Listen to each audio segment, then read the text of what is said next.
Okay, so today we're here with Alexey Guzey calling in from, I think it's Georgia, right? Yeah, he said Georgia, all the way in between Turkey, I believe, and Russia. Am I right? But yeah, thank you so much for joining us. We have a couple of questions for you today. But you know what? I don't think you need an introduction, but for those of you who are watching, maybe later on, do you want to just quickly introduce yourself, what New Science is all about, and your goal of kind of creating uh, a new era of science where people can get their own, it's separate from academia and everything. Right, sure. Yeah, I spent the last few years researching the structures of science, and recently started a nonprofit organization called New Science with the goal of building new institutions of basic science, and with the goal of eventually, like essentially building physical research institutes that would pursue basic science in parallel with academia, but independently of academia. Yeah, that's amazing. I read your essay, I think twice now. I read it when it came out, I think it was in 2019. Was it 2019? And then I reread it again recently. I think it's a really good read. We're definitely gonna link it in for those people who want to kind of explore that a little bit further, maybe unfamiliar. But we have a couple questions that kind of stemmed from we're on four questions, kind of stemmed from that essay itself, and especially with what you're doing with new science. I think it's really, really great, and definitely something that is new to the field of biology and even STEM as a whole. But first of all, what do you hope that the relationship between new science as well as their, the more traditional university academia counterparts looks like? Right. Uh, so the truth is that I don't yet know what the relationship will look like. I think that there is, like, first of all of the all of the skills and like all of the things that are actually required to be on the frontier and to push the frontier of research forward are currently in academia. So I think it's inevitable that we're going to be interacting with academia and Mm, learning from academia and talking to people from academia. And so, for example, for the Savamere Fellowship that New Science is going to be running, most of the mentors for participants will be from academia. And while longer term, we don't know whether we're going to like formally be cooperating with the universities. I think this is, I mean, I can't rule this out, but like the very long term goal is to very much like create a parallel ecosystem with the universities, right. and to like be again like maybe have partnerships with them, but be independent of them. Most importantly, be culturally independent of them. Uh, Right. Exactly. On that point of being like culturally independent, I know that a lot of your essay kind of points out various strengths and weaknesses of academia. And I'm assuming, correct me if I'm wrong, but New Science aims to kind of push on those weaknesses and kind of provide an alternate option that's kind of strengthens the limitations within academia. What do you see currently different between New Science and academia in terms of culture-wise? so I think that the key cultural aspect of academia that I really would like to do away with is the reliance on credentials and the reliance on like proxy factors when evaluating someone rather than the Right. true like quality of ideas, so the true quality of skills. And I think the way this is, I think a perfect encapsulation of sort of of of this is in the fact that we see plenty of startup founders who are university dropouts, but we see no graduate students who are university dropouts, and we see no professors who are university dropouts. And Right. I think this, well, we see no postdocs who are university dropouts. I think this is actually one of the things that made me more pessimistic about academia in the last 2 years since I wrote the essay that you mentioned. When I sort of serendipitously talked to Ed Boyden pretty early on in my investigation, and he's this like wildly creative MIT Media Lab professor who has all sorts of like different people in his lab, and he actually has graduate students who do not have undergrad degrees in his lab. And because I talked to him and I talked to Church also pretty early on, I sort of had the impression that, well, we have at least Boyden and Church, and there are probably plenty of other academics who also like are specifically looking to specifically looking for people who are different and for people who would bring different perspectives to their lab. And unfortunately, in the last 2 years since I published this essay, I don't think I talked to a single professor, and I haven't learned of a single professor who would have a graduate student without an undergrad degree in their lab. And this That's very is, rare. yeah, and this is, I think, and this is like not by itself, and we can say that, well, like it's not by itself sort of the condemnation of academia, but like we would expect, if academia was like truly like looking for people who, just based on the quality of their ideas and skills, we would see people with non-traditional paths to it, as we see it in entrepreneurship a lot. And so the thing that I like keep thinking about with new science is that like I personally know like several people who like started thinking about biology when they were like 16, and by the time they graduate from undergrad, they already are fairly mature, and who, from my impression, would be that it would be best for them and it would be best for science in the long term if they were able to just open a lab when they are 23, and maybe they wouldn't be very good at running it. And but like in the same way that entrepreneurs who are like 19 or 20 can drop out and start a company, and while not being very good at running a company, would have like all of the infrastructure and support from VCs and from the industry who would help them to realize their vision, to try to see whether it's possible to do something like this in science, and to not like force everyone to wait until they're 30 or 35 before they truly are able to execute their vision. And this is like completely just like bizarre to me that nothing like this happens in academia. Yeah, um, no, so that's yeah, no, I think that will get a lot of people like really excited because a lot of the people want, I think you mentioned this in your essay as well, people want to stay in academia because they love the science, they want to like do the research, but then the years of all the schooling that's needed, arguably some of like your early undergraduate years don't really contribute that much towards your research expertise or your skills that you could eventually pick up in your grad school and everything. I think that would be really, really exciting when this all comes to life really soon. So I guess on that note, what do you think would be your best case scenario as new science? I know you mentioned about having people getting accelerated position into opening up their own labs and maybe institutions. But do you see this way as kind of a movement to reform this current system within academia, or do you think this will be a function to kind of change the practice within universities and other academic institutions? right.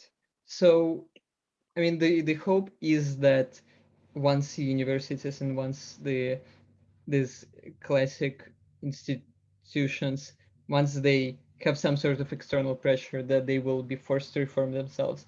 But this is not the primary goal of new science. The primary goal and the best case scenario is just like literally building new institutions and building physical like structures where the research is pursued, in the same way that, like, if we think about companies, like when Collison brothers like decided that like PayPal seems to be doing its job poorly, they did not like decide to get a software engineering job at PayPal and like rise from within and like change how things work, right? They just Right, like decided, okay, let's start a competitor and let's outcompete PayPal.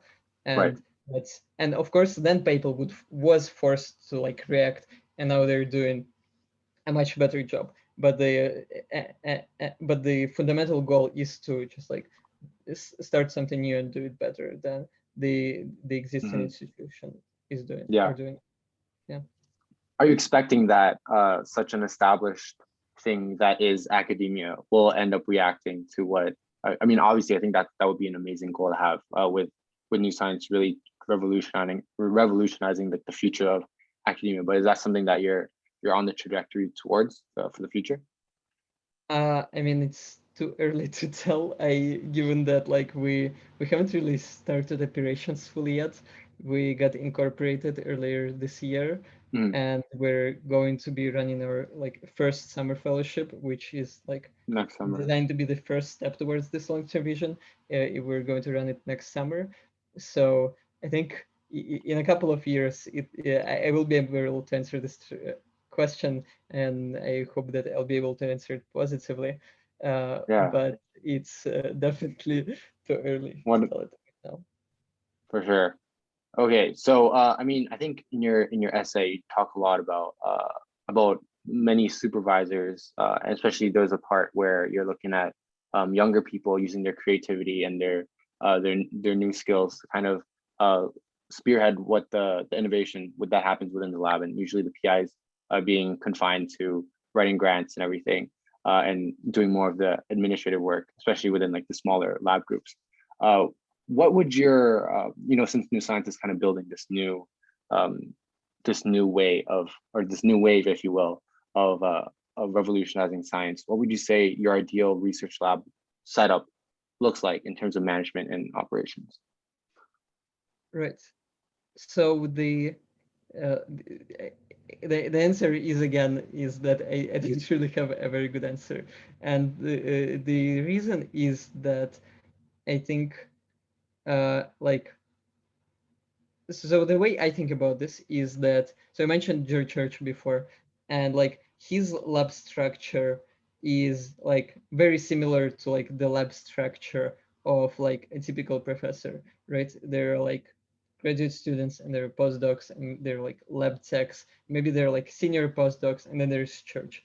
It's not very like fundamentally it's not very different from any other lab structure. The thing that makes Church's lab different is like George Church and the fact that he hires different people and that he like by being himself instills a different culture and that he inspires people to do things differently and that at the end of the day he just like has a different vision compared to a median researcher. Yeah, So I think it's like very difficult to say that one sort of structure is like definitely better than the other sort of structure, given just how much variety in outcomes and in cultures and like how labs work with that have all of the exact same structure. And so I don't really know. Maybe this is like the ideal lab structure. Maybe the ideal lab structure has like more levels of hierarchy, or maybe it has like on average we should have two PIs in a lab, like the equivalence of CEO and the CTO, and not yeah, just one PI in the lab. Or maybe not. The truth is that I don't know. And again, the way I'm thinking about this is that again using the Stripe analogy, like when the Collison brothers were just building Stripe, they probably like were not thinking what is the ideal organizational structure for Stripe when it grows to have 1,000 people. They were like, okay, we're like building this specific, we noticed like this one specific niche that PayPal is doing particularly poorly at serving, of like developers who are attaching payments to their sites or whatever. And they like built a team to attack this specific niche and to attack this specific problem. And maybe they're like thinking one or like 1.5 steps ahead about like where to grow Stripe. But at the end of the day, they have no idea what Stripe would actually look like when it's at 1,000 employees, because the market like because the landscape changes so quickly, and because like they themselves don't really know what the exact organizational structure is. And this is like the sort of thing that should be figured out again like somewhat as in you go. advance, but not like 5 to 10 years in advance.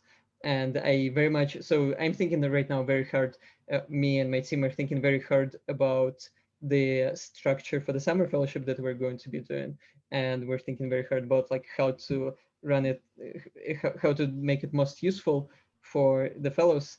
And we're thinking a little bit about the next step, and we're going to be thinking much harder about the next step in the next few months. But then we're not really thinking at all like 3 or 4 steps in advance, which is I sort of take this question to be about. Hmm. Hmm. All right. let's switch gears now. And then I have one more question, one more prepared question at least. Research reproducibility. I think you've also indicated this when you know most of the bigger journals like Cell, Nature, Science are governed by a couple of really senior authors that basically control the field. They're the ones reviewing papers, and they're the ones who are kind of accepting or deciding which ones to accept. Research reproducibility is something that I think New Science want to combat or at least address. So what are your plans on that, and what do you think? How does New Science plan to address that issue? Right. I think with reproducibility, the probably the biggest issue is that like it's just like hard to reproduce papers, and one of the reasons is that like researchers themselves often don't want to be too transparent about their protocols, because they're like, if you're not very transparent, then there's less likelihood that someone is going to try to reproduce your paper and reproduce it unsuccessfully.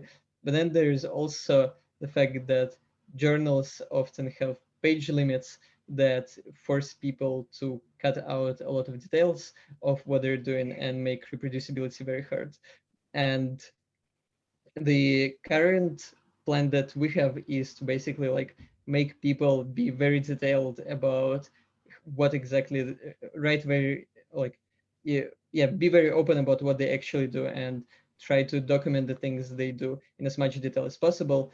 And for example, one of the things that we're thinking about is the role of like videos accompanying papers. There have been experiments in the past where people have recorded videos of their protocols that like showed exactly what they did. And I think this is extremely valuable and like strangely underappreciated, because like videos, I don't know, if I want to learn anything, I go to YouTube first, and and it's like make so much more sense to like see what the person is doing like live rather than just try to read it. So these are like the thoughts that I have as like just like trying to make people to actually be open and to like not at least desensitize them from being open, but also so videos are one way I think of uh, also like trying to invent a different like trying to enforce a different way of sharing research and sharing protocols.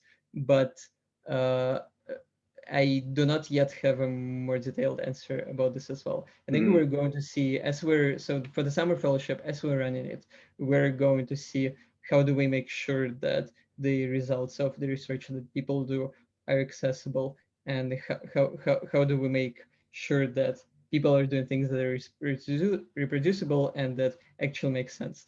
Because one of the things that's like been kind of mind blowing to me, uh, I spent like the last 3 years basically just like talking to a lot of researchers, which is like one of the questions that I think you also wanted to ask is like what the hell is an applied progress study? And in my case, so like if we think about progress studies is like this general question, like how do we facilitate general progress? For me, the applied part of it has been mostly just like talking to researchers and trying to figure out what are the constraints, uh, how uh, how can we help them, and how do we make how do we figure out uh, and sort of how do we help researchers to do their research, to do their job better, to facilitate better progress. And this is and like trying to talk to them and try to synthesize the things that I learned as like for example exemplified by this piece that you mentioned about the life sciences that I published 2 years ago. But one of the things that has been completely mind-blowing to me that I learned out of these conversations is just how often like people publish things that they do not themselves believe in, and that they sort of like did mm, like some experiments and they have some data, and then like in order to publish they have to package this data into a nice narrative that the that the reviewers would like, and then they sort of try to they like do anything to publish without like necessarily even like believing the results. And then after they publish they just once something is published, it's like true. And after they publish, they themselves sort of forget they don't really believe the results. And then you just like things enter the scientific record, and then you like have to uh, sort of pollute the literature. Uh, but Mm, yeah, I would really like to not have people do that at New Science. But yeah, I think a large part of it again is like cultural, and it's just like has become normal to do this in academia. yeah, for sure. And I think we just like need to try really hard to not make this normal. And from the very beginning to institute very hard cultural norms that you should like only publish things that you actually believe are true. And like if you and sort of in blogging, it has become popular to add epistemic status notes to the top of posts. I think Scott Alexander was one of the first people who did this, and I sometimes do this.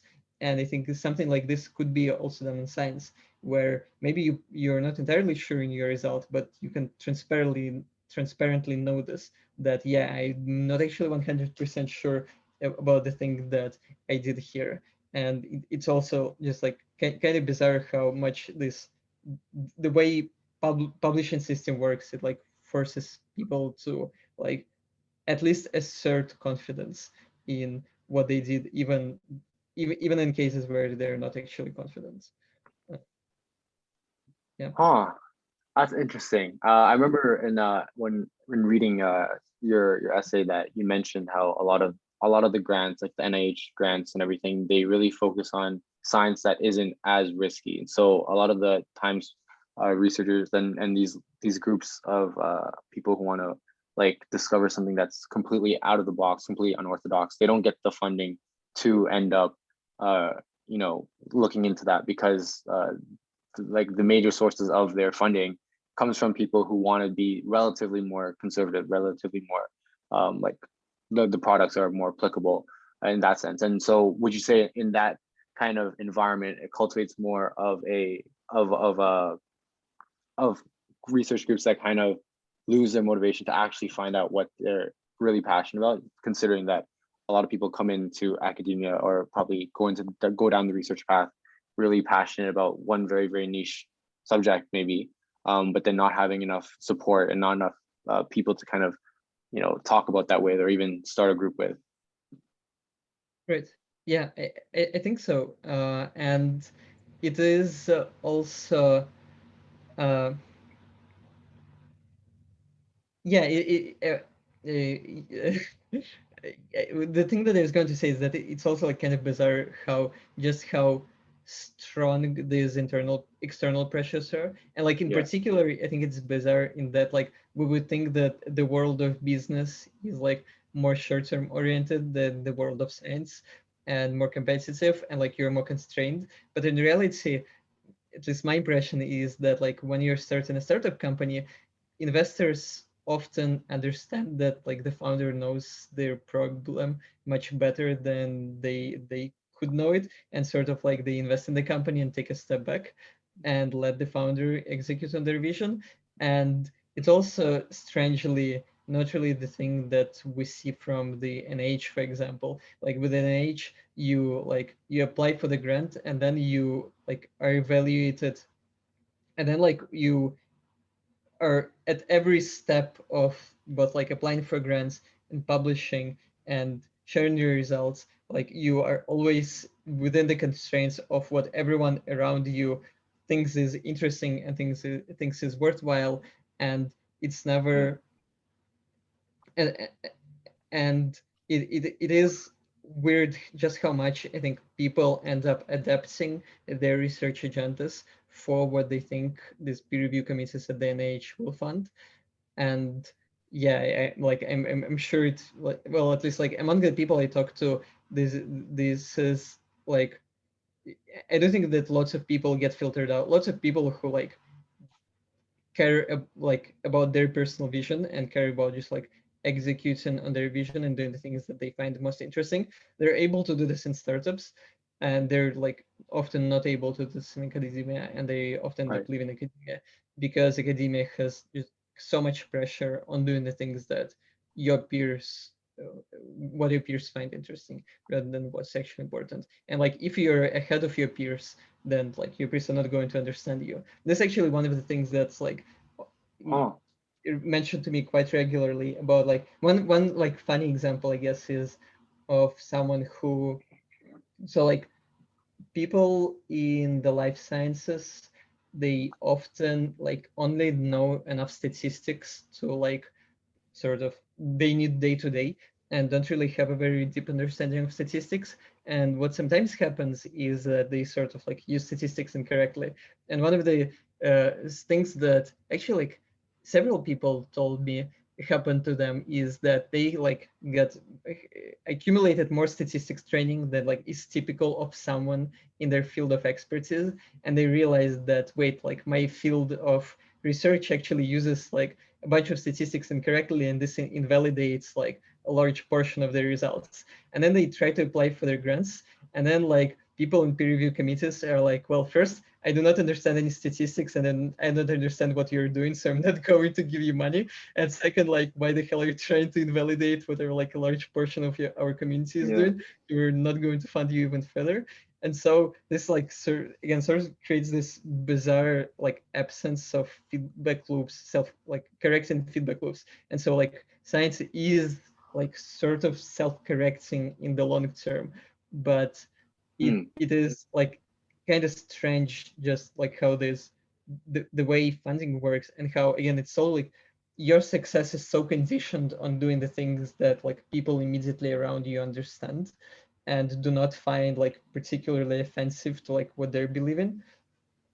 Just how much this constrains what you're doing. And so one of the things that I mentioned on the side of New Science, for example, is that you have to be original, but like you can't be too original in academia, because like if you're too original, your peers are not going to understand you.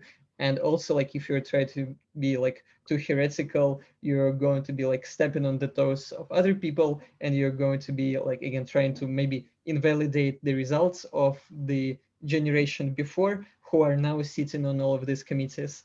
And this is like not great. I guess another like fun analogy is that like imagine that again, and another analogy with Stripe, like imagine that you were starting Stripe and you were like applying for funding from VCs, and VCs would send your like pitch slide deck to PayPal and to other incumbent payment processors, and like it would then listen to whatever PayPal would thought of your application. And this is like completely bizarre thought experiment, because like it obviously doesn't make any sense. Like if you're trying to like compete with PayPal, like why like you are never going to ask them for your thoughts. But then like in science, very often like the way science progresses is, well, sometimes we discover things that are completely new, but more often than not we like discover that the thing that we believed in previously is wrong. Like we believed that, I don't know, sun rotates around the earth, and now we believe that, and then we discover that earth rotates around the sun, and like things like this happen all the time. And I know, I guess Alzheimer's like amyloid beta hypothesis is a good recent example, where it seems that like we like kept getting the data that was contradictory to like the thing that a lot of people believed, but they were like, well, we've been studying this for 30 years, so we're like going to pretend that everything still works. And yeah, again, like this is the things that I keep thinking about. Like, given that like science works by overturning previous results, why do we like have people who established like their results, their careers 20 or 30 years ago in all of the key funding positions, when again, like in companies, do we see that the earliest stages of angel investors, they, well, I guess they, because the ecosystem is so varied, then you're always going to find an investor who like wants you to just like make money and to outcompete the incumbents, rather than like you're only being able to apply for funding for people who are like, I don't know, alumni of PayPal, and who are thus like going to be relevant to you in your on your like peer review panel. Uh, so yeah. Wow, that's I think that's a great place to kind of open up the floor to any questions. I think thanks so much for all those answers and for going really in depth to all that. I know many people here are actually thinking of either going into biotech, which is a completely different culture, or either academia as well. And so I think Biotech is a completely different culture, yeah, to be honest. I keep yeah, like one of the things that I keep hearing about is also that like in biotech, well, maybe things are changing, but at least like in the past, it has also been like very credentialist.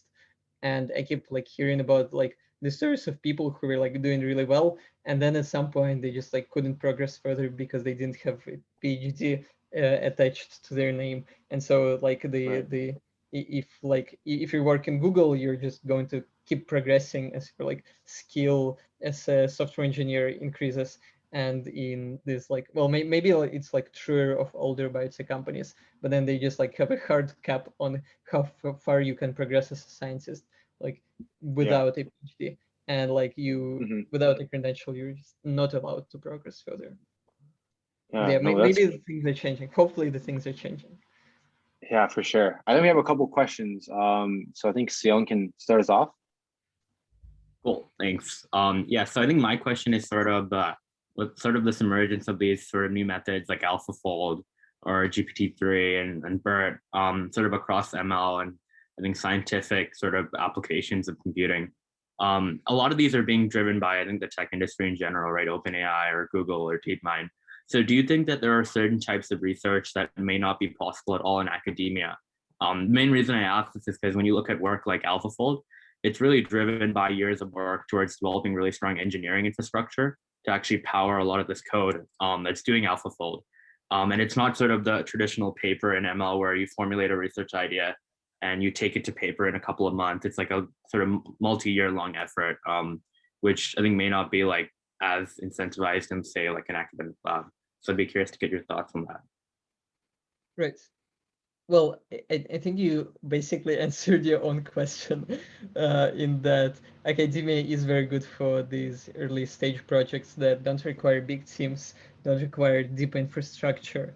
But like once you do need all of this, academia just becomes bad at this because it's bad. Like if you think about the way like careers in academia work, they work by like until you become the PI, they work almost exclusively on like first the publications on which you're the first author, and then after you become a PI, they work. Your career depends almost exclusively on the publications on which you're named the senior author, and so if you like try to do a big project, you're like there's no way to really like coordinate a really big project because they at the end of the day there can only be one first author, and you can have like co-first authors, but then there's still going to be like only one first author.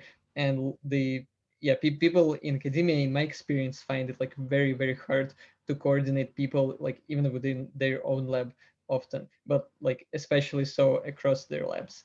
And it does work like very differently in industry, right, where you maybe you worked on a project for a couple of years and then you put on your CV like what you actually did, and you don't need to like prove, like if you're a software engineer, you don't need to like provide the equivalent of a first author publication. You just need to like prove that you did things, and that you have skills, and that you have certain competences.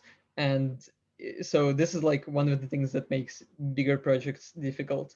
But yeah, then there is also, as you mentioned again, the problem of like engineering infrastructure, and like academia, like the almost all of the academic code is written by like graduate students who were tricked into getting to graduate school by the promise of science and then forced to write a bunch of software.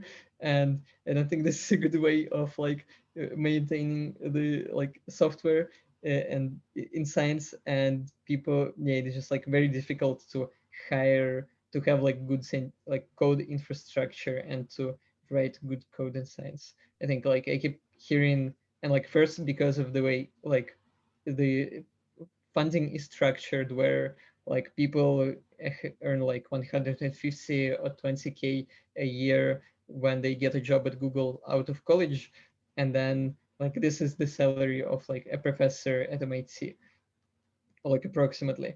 And like the where a postdoc is making like 50K, well, a postdoc at MIT is making like 50K per year. And so given these like wage disparities, the wage disparity between a software engineer in academia and software engineer in industry is much greater than the disparity between a biologist in academia and biologist in industry, which also makes things harder. But yeah, but then there is also again the issue of like culture and the fact that like the software companies are run by software engineers who understand the importance of infrastructure and of like writing good software, and who and in science often, again, because the professors are often older, they were trained, most of the professors were trained in the era where you didn't really need to think about code and you didn't need to understand code, and they often just like do not understand the importance of all of this. But yeah, like even aside from code, it is just like difficult to do projects that are bigger in academia for all of the reasons I mentioned. And actually, one of the people who is on my board of directors, Adam Marblestone, is working specifically on this problem with his focused research organizations that are designed to like fill this niche, fill this gap between academia and companies that can be funded by private investors, where like the projects are too big for academia but are still too risky and too uncertain for industry, and to try to like build organizations that would exist like between those two and that would fund these projects. I guess like AlphaFold would actually be a pretty good example, and DeepMind itself is a pretty good example because it's like a subsidiary of Google, right? So it's not really like I don't think it's making any revenue. Like maybe it's like, so it's like basically bankrolled by Google as a sort of, you could say, almost this focused research organization. So yeah, if this is the thing that you're interested in, you should like look into Adam Marblestone and Ben Reinhardt with his uh, private private ARPA proposal. They're the two people who are thinking very hard about these problems, and they're both really great. Cool, thanks. Okay, do you want to go next? Yeah, I guess just a quick follow-up to that. So for people interested in these kind of like niche domains of like ML and protein informatics, or ML and protein folding, or applying natural language processing on sequences, where you've seen like Salesforce do work on this, Facebook, Microsoft. Like, I guess, is there any incentive to go towards academia for these problems, or like is there any incentive at all? Or yeah, I don't know. I've just seen a lot of blogs on AlphaFold, and one of the things is like for an 18-year-old or like someone who's just getting into all of this, like what is the incentive to go to academia for these problems? And so I was just wondering if you had any perspective on that.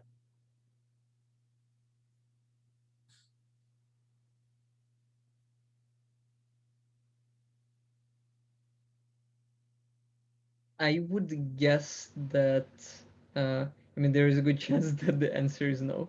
And for computationally intensive problems, like firms like DeepMind and well-funded biotech startups are just going to have a lot more resources, and I would guess much better infrastructure for doing this kind of research. And uh, yeah, but like the thing that you should probably do, given that you're an incoming freshman at a university, you should probably like work in a couple of labs that work on this, and like get an internship at DeepMind or a startup that would work on this, Yeah. and then compare them. But yeah, given that like we have not seen anything like AlphaFold come out of academia, I think this is a pretty strong signal that like the reason for that is because like people can't do anything like this in academia.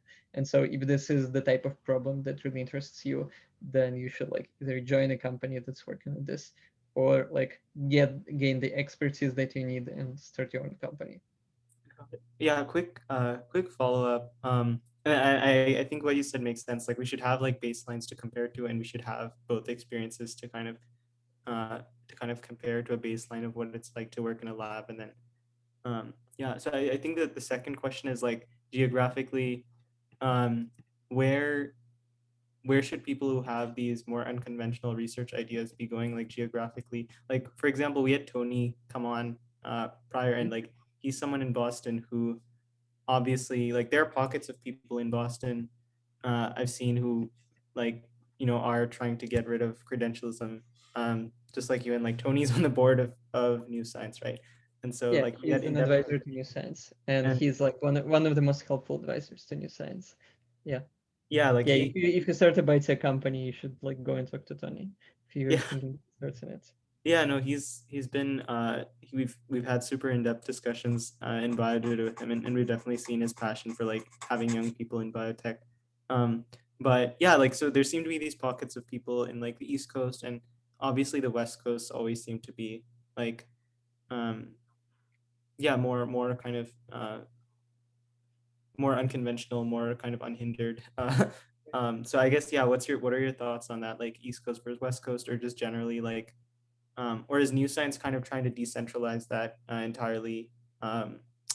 Like yeah, just geographically, where do you think Right. we should be heading? Uh, I think there is like no single answer to this. I think that my impression is in agreement with your impression. When I am in Boston, I feel that the culture there is more conservative there, and when I'm in San Francisco, I do feel like people live as if they're on the frontier a lot more than they do so in Boston. And uh, the at the same time, I don't know, I personally like do not enjoy being in San Francisco that much. It's like as a city, it's just like a lot less nice than Boston. And like I personally just like literally do not feel safe on the streets of San Francisco when I'm there, which is like really not great. And but I think there are like a lot of like there are a lot of things going on, and uh yeah, I think at the end of the day, they're both Boston and San Francisco have lots of expertise, and maybe Tony will be the person who like catalyze this more frontier culture, at least in the pockets of Boston, that will be able to uh, at least like not be completely overshadowed by the like by MIT and by Harvard. But like so for New Science, we're going to be starting out in Boston because this is at the end of the day it is the center of biology and biotech. But we're agnostic about where we're going to be longer term. Like this is actually one of the things that we're trying to figure out right now ourselves, whether we want to stay in Boston, which does feel kind of a bit more conservative, or whether we want to move to California, or whether maybe we want to move to New York. Actually, New York is a fun place to be, and it's like not traditionally biology uh, associated with biology, but it does have Columbia, and it does have Cold Spring Harbor, and it does have Mount Sinai. Right. So it does have like a bunch of bio and biotech expertise. But this is still an open question for us, and I think for everyone else as well.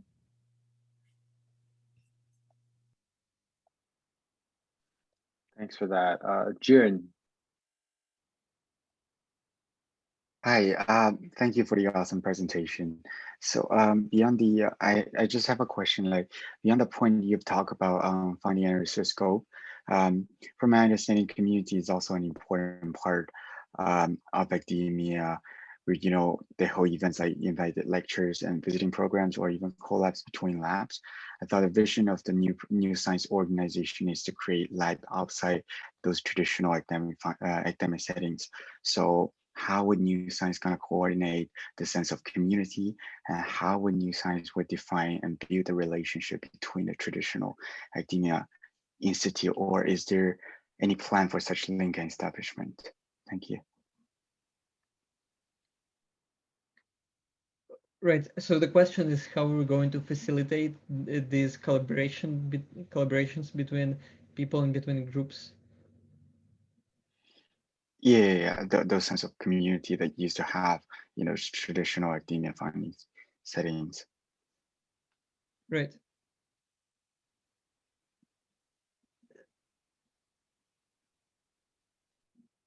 So I don't have a very well-formed answer to this yet. I think a large part of this is again culture and a sense of like, because like one of the things that happens like quite often in academia, in which is that like labs are competing between each other, and like one lab is trying to scoop the other one. And maybe like one of the things that happened to a friend of mine was that like his lab was trying to publish a paper, and then someone who from a competitor lab became a peer reviewer on that paper, and then they held up this paper in peer review for like 2 years, and then the other lab was trying to publish the thing that my friend was trying to publish first. And so like again, this sort of thing that like really prevents people from sharing their results openly and from like trying to be collaborative with other labs and with people from outside of their team are like very much culturally determined. They're very much like, are we like this sort of community of scientists deciding whether they're going to accept this kind of behavior or not. And I think again, the big problem with academia is that like it sort of has become so big, but also without like any, I think, like clear cultural norms that like prevent this sort of thing happening, that really damage the ability of people to collaborate. And then honestly, the biggest thing is going to be, again, try to like instill very strong norms about like things that like it's really not acceptable to like try to prevent your competitor from publishing for 2 years while you're trying to like replicate whatever they were doing and publish it first. Like to uh, that is not an okay thing to do. And I think that this is actually going to be the biggest thing. Aside from this, again, like I mentioned, the issue of credit and the issue of ensuring that like the fact that your career hinges on the number of first author publications that you have. And this is the thing that we're actually thinking very hard about, and which we don't yet have a good answer to. So like, what is a proper system of credit, and what is what is the proper system of assigning credit? In the same way that in industry you just have like things on your CV, and then when you interview, you talk about the things on your CV, and maybe you do a trial in order to demonstrate that you possess the skills and that you can do the things that you claim to be able to do. And I think a large part of like solving this credit issue will be like solving a low market liquidity, where in academia, like grad students accepted in like yearly cycles, where it's taking a job. I know a professor right now who's moving universities, and it's going to take him like literally 2 years between the time he accepted the offer and the time he is finally able to open a lab at the new university. So but anyway, like all of this, like which is to say that this problem is really complex. I hope to instill better culture. I hope to decrease the focus on metrics that lead people to be really exclusionary about who they collaborate with and who they want to work together with. I hope to instill a different culture from the beginning, and with like all of these things make it easier to collaborate with researchers who are like doing science with new science, but also with those who are doing science uh, with people who are collaborating with people in academia. And I think this is actually already, at least one of the people I know works in this, in like an industrial lab where they're like a for-profit company. I think they're a for-profit company, but like his metrics actually very different from their traditional academic metrics, and he knows that like his boss is going to evaluate like the quality of what he does, and like he knows that like his boss is able to evaluate just the quality of work rather than them looking at the publications or grants or whatever else. And this fact enables my friend to work on things very differently, and to be like, okay, since I'm not going to like, my boss is not going to like look weirdly at me for having one less publication. I'm actually just going to, instead of trying to like get this one publication, to collaborate with the group in academia that's working on a project like this and just try to team up with them. and try to collaborate with them, even if it results in me not having this additional publication that like where I'm the senior author. And I think there are like little things like this are going to be very important. And that's like, again, we sort of like don't really know in advance what they're going to look like. Yeah. Yeah, thank you. Thank you very much. Awesome. If there's I don't think we have. I have one last question, maybe to wrap up. I think this is something that BioDojo has been trying to do as well. We take on members that are in early undergrad, sometimes even high school, and trying to push forth the narrative that these people are capable, regardless of credentials. I mean, none of us have PhDs yet, or any like graduate school degrees yet, but we are doing, I think, quite substantial work in our respective fields for each individual present. So I think you are really big, and with neuroscience as well, really big on the fact that people are able to put out high quality work even without their credentials. So what advice would you give to us as, you know, early undergrad students, some of us high schoolers who are looking to push the field of science forward, even without our degrees, and maybe make it a little bit more receptive to having more significant contributions made by those without postdocs or PhDs? Right. I think that if you're thinking about science, the most important thing you can do here is like finding an advisor or finding API who would like actually be open to this. Because at the end of the day, if you're a junior researcher, you don't have much like ability to like affect the larger structures of how things are done. But like PIs differ very much in how accepting they are of like ideas coming from below, how accepting they're of like giving credit to people who without credentials, how whether they treat undergrads as just people who are going like to pipette all day long in the lab, or who are going to like actually bring their ideas and might bring their own projects with them. And I think that at the end of the day, this is like going to be the most important thing. And like finding people like Ed Boyden or people who just like resemble Ed Boyden because I don't think there anyone else like him. And well, I guess that the other thing that you could do that's actually pretty important is in like getting funding that's independent from UPI, because one of the things that like it drives this power symmetry between the PI and an undergrad or grad student is the fact that the student is using the equipment and is using the materials and the infrastructure of the lab that is funded and that's essentially owned by the PI. And just having an independent fellowship and having independent funding frees you up quite significantly, and it makes it much easier for you to get in the lab and to just work on the thing that you want to work on.